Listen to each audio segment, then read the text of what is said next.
Good morning, everyone, and a warm welcome to this session. My name is Sophie Lotgering, and I'm the Chief Digital and Marketing Officer for Orange Business Services.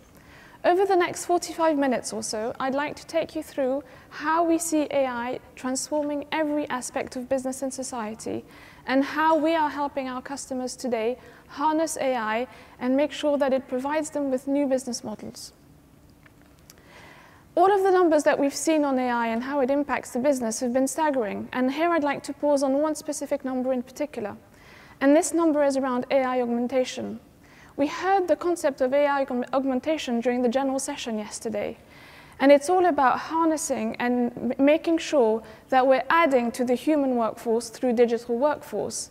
And we believe that companies that are able to do this, to combine human and digital workforce, are the companies that will have a competitive advantage. And the value add that this will bring is staggering. You can see the numbers here on the slide. Nearly $3 trillion worth of business value and the number of hours and productivity it saves. While AI is potentially applicable across everything virtually an enterprise does, of course, when we look at the numbers and when we look at the consequences, it makes us ask quite a number of questions, and some serious questions. As business leaders, we need to first think about where should we start with AI in discrete areas of our business. Once we scale AI through the rest of the enterprise, how do we need to think about how data is managed, stored, and how can we effectively take out of this data what we need? And last but not least, of course, what are the ethical and security questions that this poses? We believe, again, that the companies that are able to augment their human workforce with digital workforce, or what we call digital with a human touch, is absolutely essential. This is what our customers are asking for, and us as consumers, we see our behaviors in this space as well. Customers are absolutely ready to embrace self-service portals and make sure that they're able to find their own information. However, research also shows that when it comes to actually acquiring or making a decision that has impact, they also want to make sure that they're able to speak to a human person.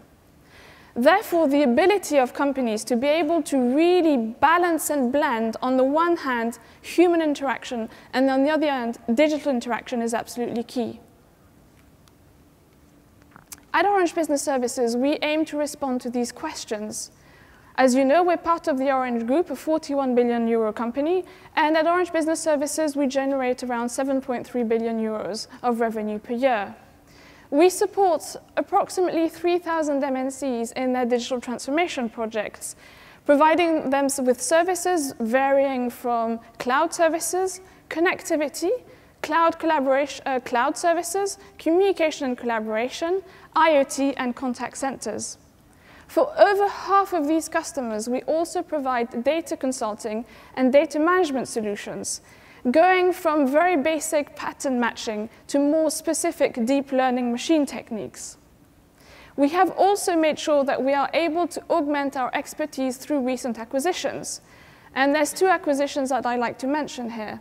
The first acquisition is the acquisition of Business and Decisions, which you also probably know over B&D, which is an international consulting company and integration services company, which specializes in areas such as customer relationship management, e-commerce, in the areas of digital and data. It has existing customers in leading car manufacturers, government, and governments. Our second acquisition is in the leading cloud services space with the acquisition of Basefarm. Basefarm is the leading European cloud provider and management of critical applications. They had also acquired a company called Unbelievable Machine, which you also probably know because they are the leading service provider in big data and cloud in Germany and Austria.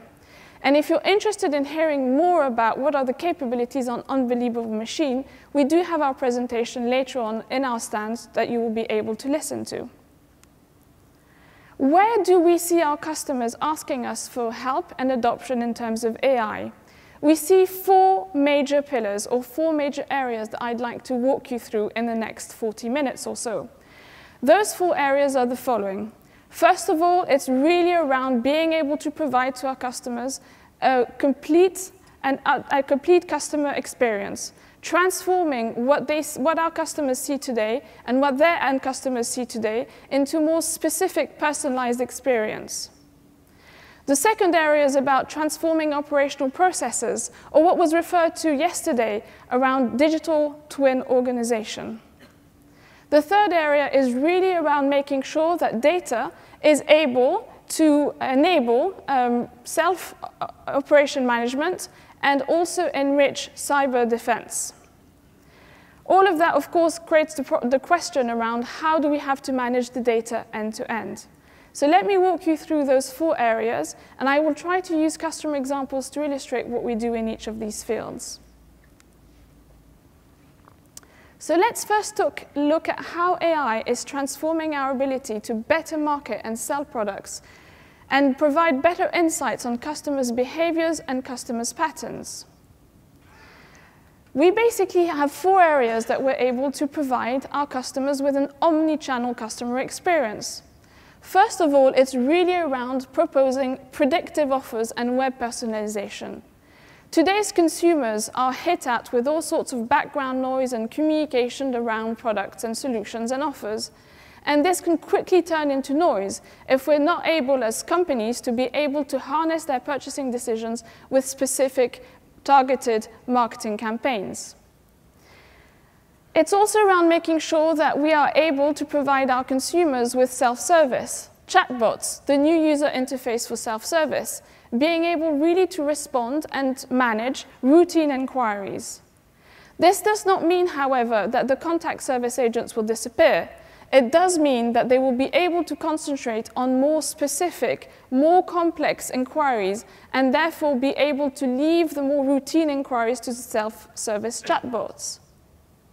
Last but not least, it's also about making sure that we are able to anticipate and address our customers' needs, really from understanding the data and understanding what we can predict and how we can solve that in advance. So really, it's around a preemptive service. In terms of what we're able to offer our customer, the first example that I'd like to work with you is with PSA. We all know PSA because it's one of the leading car, vehicle, and truck producer in Europe and in the world, and they operate under different brands, Citroën, PSA, and Peugeot. A couple of years ago, PSA did wonder and had the question around how can they have further knowledge on how everything that they're doing through their website generates leads and then, of course, generates qualified opportunities that then turns into wins. However, it was very, very difficult for them to be able to have that knowledge, simply because the different entities and the different brands of the PSA were all working with different internets and different web analysis tools. They were also holding data in different repositories and in different ways. So they basically decided to work with Business and Decisions, an Orange Business Services subsidiary, to move to a new data management platform. They really wanted to understand key questions about prospects visiting their websites. Where were they focusing on a single model? Were they using the configurator? Why would they stop using the configurator? Were they looking at leasing models? All of those questions that needed addressing. Business Decisions worked with PSA to create a digital analytics factory to process and tag data and analyze standards, data analytics coaching that involved training in the geographies and subsidiaries, and end-to-end reporting with, of course, the creation of dashboards and monitoring and drill-down analysis. Today, having implemented this, we see the real result, and PSA actually acknowledges that their conversion rate has tripled.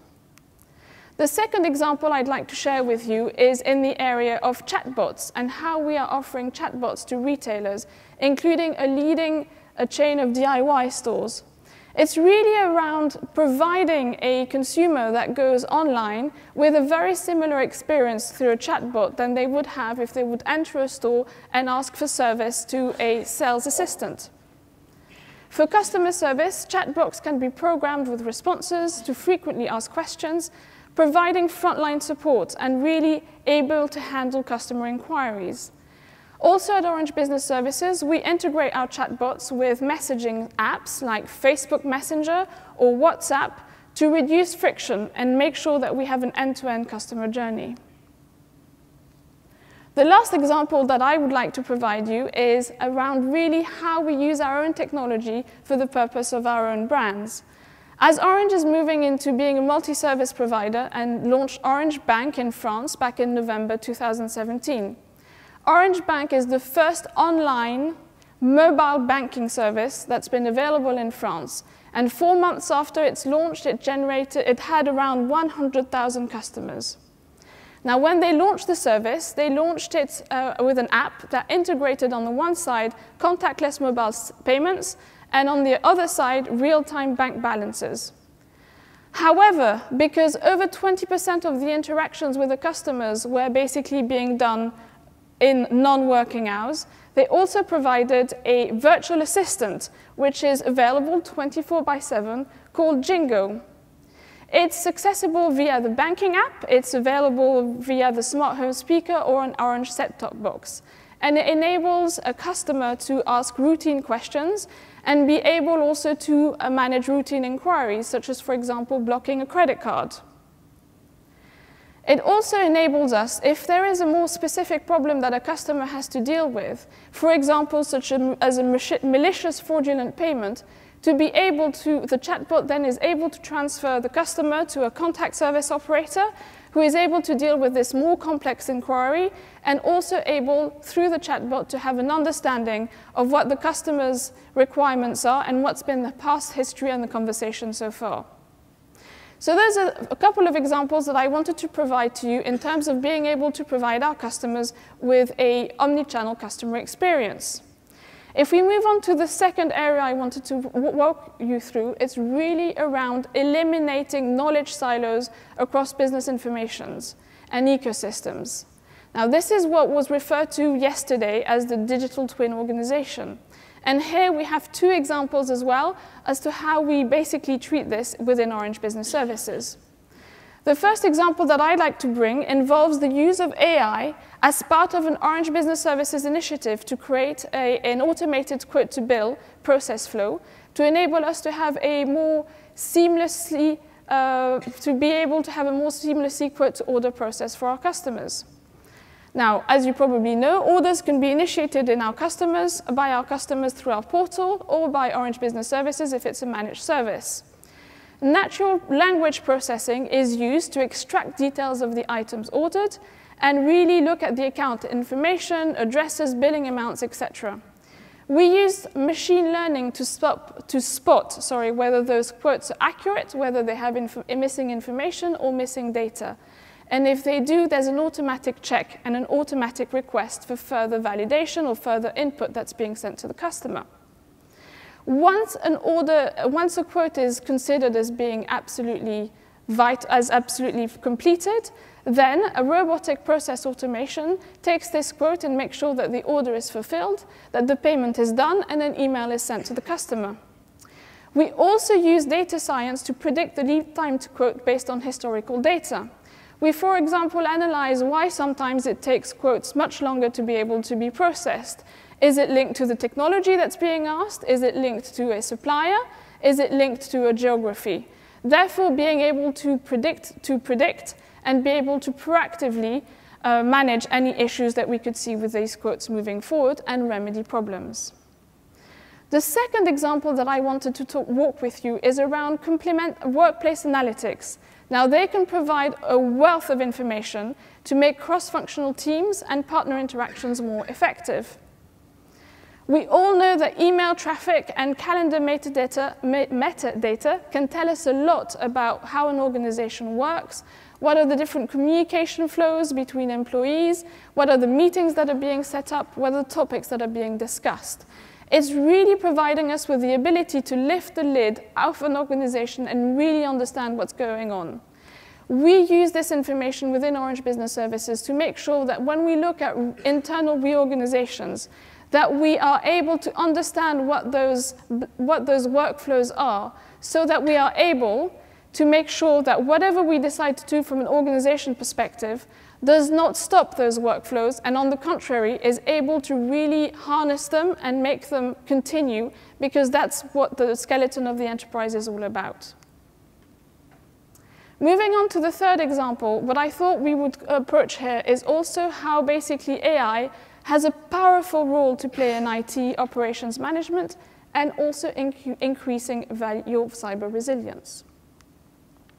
So going first into operations management. So for a company of any scale, keeping an eye on complex digital systems takes a lot of effort. And we all know that we generally end up with a fragmented picture of what's going on, with generally lots of dashboard, lots of monitors, lots of alerts. Intelligent monitoring overcomes this problem by analyzing the connections between IT, the IT infrastructure, the network, and how they underpin the applications. It means that when we have a slowdown in traffic or an outage, the priority of an incident is now no longer judged by a raw technical measurement, but about the impact on what employees are trying to achieve. AIOps enables this business outcome-driven approach to IT service management, and it fulfills the ability to be able to have self-healing, self-optimizing, and self-learning IT systems. The first step in intelligent monitoring and management is providing smart self-service access to IT. AI is helping here. An example that I'd like to bring up here is the work we've done with the International Committee of the Red Cross to deploy a chatbot to automate and accelerate the handling of routine inquiries. You probably all know the International Committee of the Red Cross. It has about 16,800 staffs, generally deployed in very remote or war-torn areas, and therefore it's absolutely essential that they have the digital tools in hand to be able to get the resource and support where they're needed the most. We estimate that between 30 to 50% of level 1 help desk support calls are repetitive, routine inquiries, and the chatbot basically is able to answer those. It creates and it updates incidents, it handles password requests, and searches the knowledge base to talk to users through their problems. This could be combined with a virtual agent or an AI worker who basically can completely resolve an incident or service request to do some pre-processing to help a human agent resolve the ticket. The other example that I'd like to bring up is the fact that we're also working with a major aircraft manufacturer to use big data and machine learning to identify recurring IT issues and false alarms and solve simple outages. We use robotic process automation to automatically troubleshoot and close over 5,000 alarms per month. Now, in today's digital economy, I think it's fair to say that every business is in the software business. Slow-running cloud applications has a major impact on employee productivity, customer satisfaction, and bottom line. The increasing use of real-time data analytics and AI is creating a path towards self-healing and optimizing networks.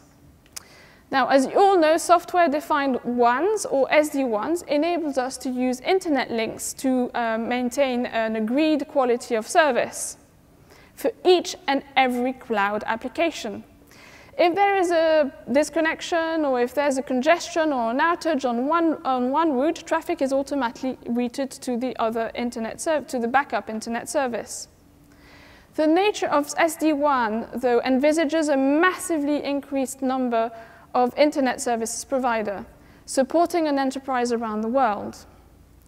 Now, as we know, we have been working on SD-WAN pilots and deployments, and therefore we have the experience of managing our network resources, and we need to calculate millions of events per minute. This means hundreds of millions of logs are produced each day, and we really cannot afford to analyze these logs manually, and this is where AI is providing assistance. Scene, which is our customer service assurance tool, uses AI to sense a problem, providing a 30 to 60-minute lead time to potential network problems before they occur. Solutions include an automatic link to the backup, to switch to the backup link, or a manual intervention can also be fulfilled for more serious situations. This means that we're able to fix the problem in real time before that impacts any real-time, any interruption in end users' cloud services. This is already today, and if you want to be able to have a look at it, we have a demo on our stand. AI is also vital in the fight against cybercrime. Legacy approaches to security, which are basically based on the knowledge of past attacks, are simply not sufficient to combat new evolving attacks. No human cyber analyst can watch so much and act as quickly as needed. We see a number of trends here that are important to emphasize. First of all, security analysts today face exceptionally high volumes of attacks. They frequently report feeling fatigued by the high numbers of false positives, which is in itself a source of error and employee churn. We also know that cybercriminals are starting to use AI bots to mine data to identify and attract sensitive IP or pinpoint the weaknesses of an organization and carry out a series of coordinated attacks. There also continues to be very lengthy delays between enterprises being attacked, the breach being discovered, and being resolved. The Ponemon Institute tells us that if they look at 2017, enterprises in general take 97 days to discover a breach and 69 days to contain this breach on average. A fundamentally new approach to cyber defense is needed, therefore, to detect and to respond to these threats that are already inside the network. And that's before they go into a full-blown crisis.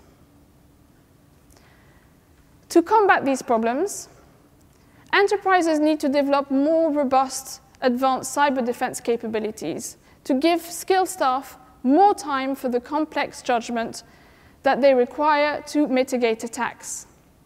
A next-generation AI-driven managed cyber SOC provides the ability to mine diverse data sets, the ability to really use AI for threat clustering, generate content-rich alerts, provide a more automated response, and make sure that data is retained as long as it needs in terms of compliance with data sovereignty and data privacy rules for the length needed to enable introspective forensic analysis.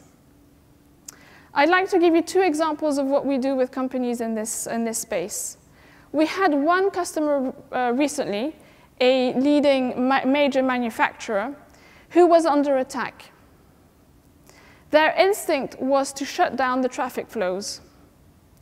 We advised them that if we would do that, we would alert the cyber attackers who would find a workaround.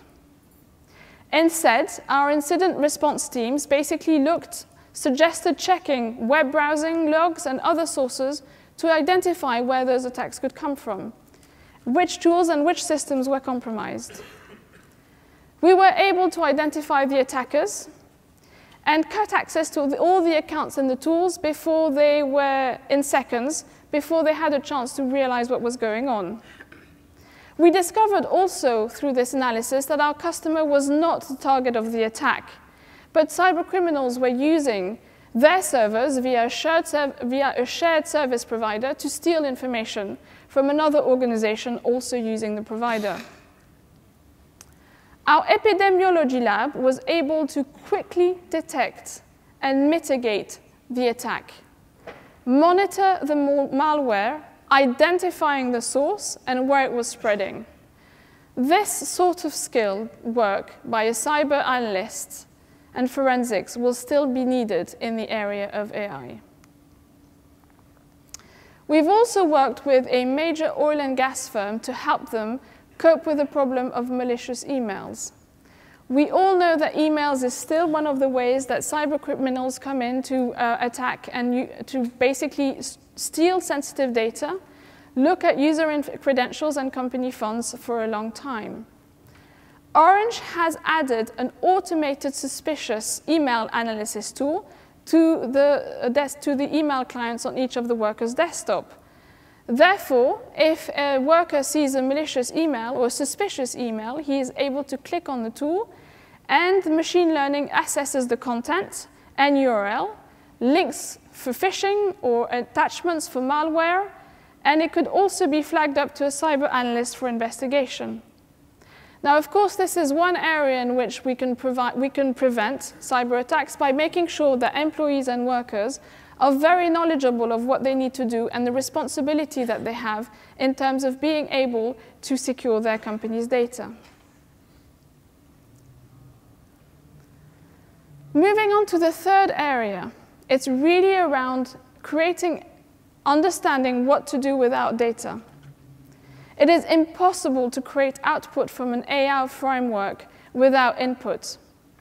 Data and AI are critical to enable companies to make good decisions about their products, services, employees, and strategy. In light of this, we all need to ask ourselves the following questions. Are there large amounts of accessible data? Is it relevant to the business problem to be solved or the opportunity that needs to be explored? More specifically, how clean is this data? Where is it stored? How frequently is it collected? And by which routes can it be made accessible to team members? The ways in which we index and search data needs to change. Often, this requires a much more advanced data management and integration software layer that enables users to manage and query data in multiple underlying cloud platforms. We all know that very often, data is siloed across multiple data warehouses, data lakes, databases, document management system, as well as external sources. A more flexible data fabric overcomes this issue. It registers the timestamp, the format for source types of the data, and where it is hosted. More sophisticated processing is done on the raw event data at search time using machine learning.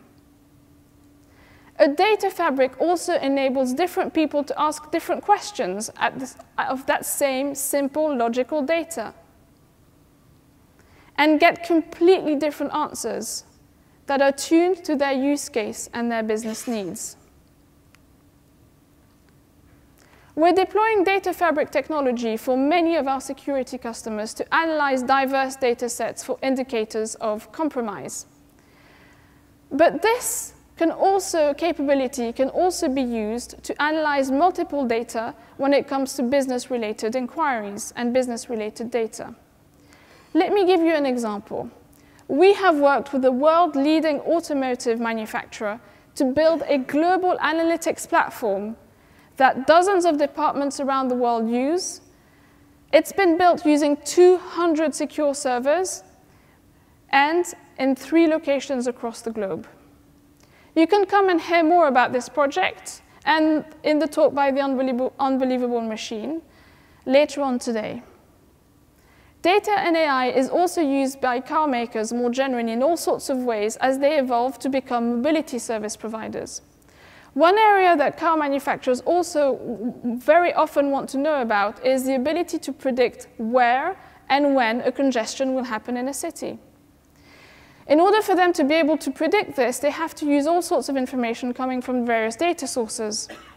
Whether on the one hand, weather data, it could be public transport data, it could be event data, and the flexibility to combine this data delivers them the insight for which they can predict where and when the next congestion will take place. Now, AI is very dependent on the relevance and the quality of the data. Every step of the data journey matters, and at each stage, disruption is possible. Therefore, it's absolutely critical that it's being looked at holistically. At Orange Business Services, we're present through every step of the data journey. Our carrier-grade integration skills enables us to deploy the right combination of IT solutions and ensure the network reliability and performance to meet business needs. The first step of the journey, of course, is to locate and collect the data. Orange already manages 15 million connected objects and is skilled at combining IoT and external data to generate new insights. Thanks to all our expertise in business, mobile, virtualized, and deep subsea networks, we are also able to get the data of our customers to the right time to analyze, so that the cloud and IT user experience remains absolutely optimal all around the world.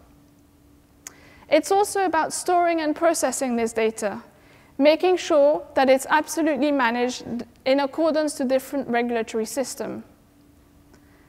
Then it's also about storing and processing the data, and last but not least, around sharing and creating this data through the different means that we have: workplace, sharing, optimized customer experience. And last but not least, of course, it's really about protecting this data and making sure that through each step of the data journey, it is fully protected.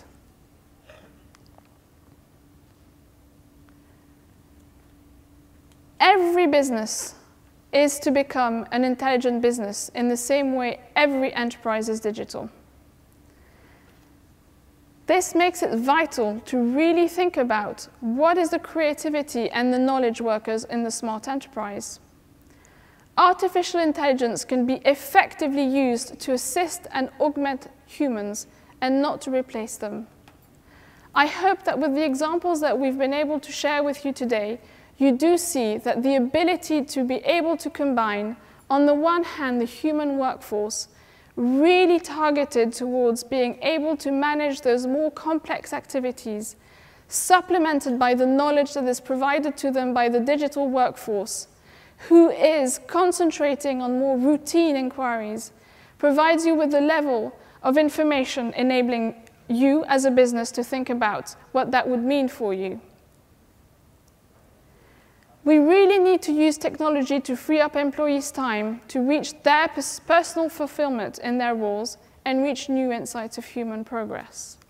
I really thank you for your attention, and I hope that you found this presentation insightful. Thank you all very much.